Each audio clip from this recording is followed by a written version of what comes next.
করতে আসিনি ক্ষমতা দখলের জন্য। প্রিয় দেশবাসী, আজকে আমরা শুধু একটা নতুন রাজনৈতিক দল ঘোষণা করছি না, একটা নতুন রাজনৈতিক পথ চলা শুরু করছি। আমরা নতুন ধরনের রাজনীতি করতে এসেছি।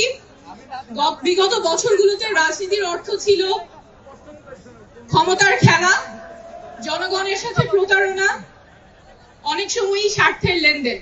আমরা সেই রাজনীতির অবসান চাই।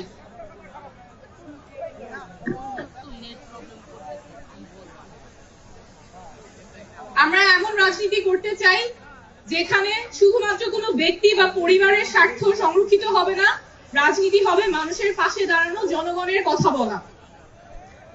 আমরা চাই এমন বাংলাদেশ গড়তে যেখানে মানুষ বলবে না যে সব দলই এক, কারণ আমরা রাজনীতি করতে আসিনি ক্ষমতা দখলের জন্য, আমরা রাজনীতি করতে এসেছি জনগণের ক্ষমতা জনগণকে ফেরত দেবার জন্য। আমরা এমন বাংলাদেশ চাই যেখানে যে কেউ তার যোগ্যতা, সততা এবং জনগণের সমর্থন নিয়ে মানুষের নেতৃত্ব দিতে পারবে, নেতা হয়ে উঠতে পারবে, তার ব্যক্তি বা পরিবার পরিচয় মুখ্য হবে না। আমরা এমন বাংলাদেশ চাই যেখানে ক্ষমতা শুধুমাত্র কোনো ব্যক্তি বা পরিবারের কুক্ষিগত থাকবে না, ক্ষমতা থাকবে জনগণের হাতে।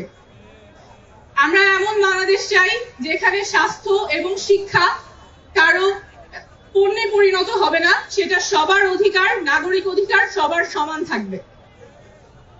বাংলাদেশ বদলাবেই, শীঘ্রই বদলাবে, এইবার অবশ্যই বদলাবে, আপনাদের হাত ধরেই বদলাবে। ধন্যবাদ।